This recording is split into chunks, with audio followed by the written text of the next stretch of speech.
So I've seen TMNT Mutant Mayhem almost 2 years ago, and it was good. My kids enjoy it. It had also increased their taste in music. I didn't want to review the movie due to the fact of what Paramount Pictures did to me. I'm not going to go into it, but if you want to watch those videos, the videos will be in the description below, and you can click the cards above. It's obvious that the movie is getting a sequel, and we'll see it next year. However, this version of Turtles doesn't stop there. We now have the Paramount Plus series titled Tales of the Teenage Mutant Ninja Turtles. So, let's talk about it. That was pretty good, but it's my turn now.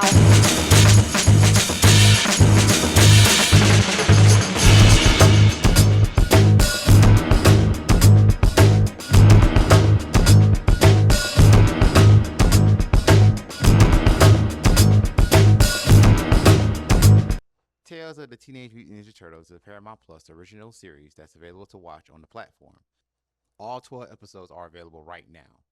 The series takes place sometime after the movie, and the Turtles are accepted into society.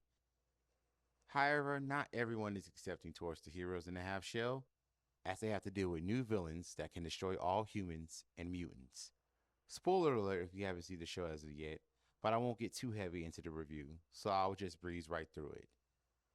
The series has two arcs, with the first being about the Turtles being separated by an act of a new villain, Bishop, which each episode leading into the final battle with Bishop, the Turtles deal with the fact that they never did anything alone outside of each other, let alone fight. When they confront Bishop, her machines turned on her, and she had to team up with the mutants that she hates so much to save the city. The second arc is that the Turtles are accompanied by their mutant cousins from the movie. They must deal with a storm while at the same time dealing with a mutant gang called the East River Gang. Despite the Turtles' disadvantages, with the help of their mutant cousins, Master Splinter and April O'Neil, they prevail in defeating the East River Gang into the season. Now, the reason why I breezed through the show's story is due to the fact that I'm trying something different. And if I were to go over the whole story, this video will be twice as long. With this, I'm more interested in the character development and aesthetic of the show. Now, most people didn't like the animation of the show for some reason. Maybe they are used to the Turtles being rendered in CGI. I don't know, don't quote me. With that, I felt that we are getting too complacent with CGI in the Turtles. Me personally, I like the animation. It makes me wonder what a Sunset Overdrive TV show would look like with this type of animation and music. If you haven't played Sunset Overdrive, I highly encourage you to do so, and also check out the game review that I did a couple years ago. So click the card above if you want to see those. I really don't get what people don't like about it. I get the reason why they did the regular animation or the 2D animation is that they had to cut budget costs due to it being a 12 episode series. Now, the Turtles themselves had to learn to deal with situations outside their comfort zone. I see that whatever they are all together, they don't have to do much individually. Like Leonardo being the leader making decisions, Donatello doing the technical analysis, Raphael being the angry muscle, and Michelangelo being the party guy. However, when they were separated, they had no choice but to step outside their shell, metaphorically speaking that is, to prevail in the fight. Leonardo had to learn not only to give orders but also listen to his teammates as well, because you can bark orders all day without any questions for anyone. But how will your team grow that way? Leo did learn the hard way due to that. The separate experiences helped him into being a better leader with future battles to come. Also, if I hadn't said it before, or if you haven't heard anyone else say it, and this will be the first, Leonardo being in love with April makes no sense at all. I feel that that's one thing that I didn't like about this incarnation of Leonardo, because in the 2003 version of the character, the last thing on his mind is love. And if April did share those same feelings, how in the hell would that work? Oh, one more thing about Leonardo. I really don't like it when they call him Nardo. I feel like that's completely disrespectful to his character. Michelangelo is the go with the flow type of guy and just usually play around up until he was by himself and had to be creative and decide that a leader would have to do and take charge of the situation. For him, using improv to defeat one of the East River Three instead of his ninja instincts, which goes completely against the title Ninja Turtle in my opinion. But then again, he is still a teen and sometimes he probably forgets that he's a ninja. But I feel like I'm making excuses for him. The ninja in him should have used his training to help himself out of those situations. But I do like his voice actor though, so he gets a point for that. Donatello had to be more than brains this time. During the first arc, he had to take a page from Raphael's book and go beast mode for the first time.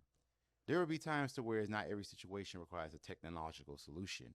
Because times before technology, everything was solved with savagery and war. Now, Donatello is my favorite turtle because he's the smartest and he has the weapon that's required to do the most work, the bow staff. I feel like this way because, like him, I have something to prove and I can get results like everyone else with limited resources. Because once I achieve my goal, I can really feel like, damn, I did this all on my own. But anyway, I feel that this could be the same for Donatello. This was mostly shown in the first arc with dealing with Bishop. He did match wits with her, even though it looked like Donatello was smarter than her.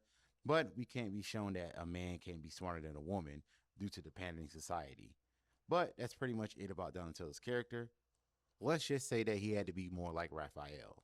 Speaking of the devil, he had to do the opposite of being an angry muscle. He took a page out of Michelangelo's book and used the gift of gab to outsmart the purple dragons. Also, unlike the other turtles, he prefers to take care of things on his own, no matter who he's with. He did have to learn to rely on help when it is offered and not turn away from it. It's funny, if you study every other incarnation of turtles, you see that Michelangelo and Raphael are always going at each other with insults and threats of harm to one another. How ironic that Raphael used tactic from his brother that he always bickered with. This saved him from being annihilated from the purple dragons. So in a way, Michelangelo saved him. Ironic, right? April was more annoying from the film. She's everything annoying from Gen Z or Gen Alpha or whatever the hell you want to call them, all rolled into one. She will always complain about something and she will also use the turtles for her personal gain, even if she doesn't need them. I also feel that the trope of people not liking nerds is all but extinct due to the fact that the world being ran by nerds nowadays. So April being more closed off and timid doesn't make sense to me. Her only saving grace is that she helped Master Splinter fight off Goldfin. That's about it. Master Splinter has no character development, and the entire series, he was trying to understand his girlfriend by speaking her language. It's a goddamn mutant cockroach. Maybe she has to learn to speak a little English to better understand him. And why in the world they use the voice of Raphael for Splinter? I know y'all could have not afford Jackie Chan to reprise his role for the television series, but y'all could have got James goddamn C or Psy, however you pronounce his name. He replaced many of Jackie Chan's voice roles, like Jackie Chan Adventures and Kung Fu Panda. They also tried to save face by having the voice of Rav translate the Roach dialect. I cannot believe I just said that. Now, Bishop was another villain or anti-hero that was gender swapped, and it was due to the pandering. It's unknown if she was born without an arm or not, but it looks like she had her cybernetic arm for quite some time. Her sister, Elena, was born with no legs, so she and Bishop made her prosthetic ones. I believe she died at some point. It's unclear, but I'm willing to bet that she died, or they're not on speaking terms due to Bishop trying to fix their birth defects, and it later concluded that nothing is wrong with her. One of the first robots she built reminded her of her sister, but once it was destroyed by Superfly, it was over with. This motivation was so damn stupid. The guy that she worked for, I forgot his name, never blamed her or fired her. Well, not on screen anyway. I'm quite sure he saw what happened. However, the only reason she has a job in the first place is because she gave his son a job. But if they gender swap, they should have just kept the origins from her source counterpart and save her for later in the series or movies. Because this, Josephine Bishop, ain't it. Sad backstory, but this ain't it. At all. The East River 3 arc is the B story of the series. During the confrontation with Super Duper Fly, Lee, Sally, and Goldfin were mutated and shunned by other sea creatures and escaped to the surface. When their pearl that they find solace from was fished out by humans, Goldfin comes up with a plan to steal it. At first, they wanted to take it home to the sea, but Goldfin was driven by greed and power. During the final confrontation with Goldfin, he was given a mean ass whooping to the turtles before he was ultimately defeated. Now, there were a lot of moving parts to Goldfin's plan, but I felt this was way better story than the one with Bishop. Tell me in the comments if I'm wrong. Anyway, in conclusion, despite the pandering, Tales of the Teenage Mutant Ninja Turtles is harmless fun with great animation. I wouldn't mind having a second or third season in between movies. Quick question though, what happened to those Ninja Turtles spin-off shows with the Ninja Turtle villains and anti-heroes. Hopefully we'll hear more news soon. So, what do you guys think of Tales of the Teenage Mutant Ninja Turtles? Was it good, bad, or eh? Let me know in the comments. That's all for today. Thank you guys for watching. Don't forget to like, subscribe, and share. And I'll catch you all next time.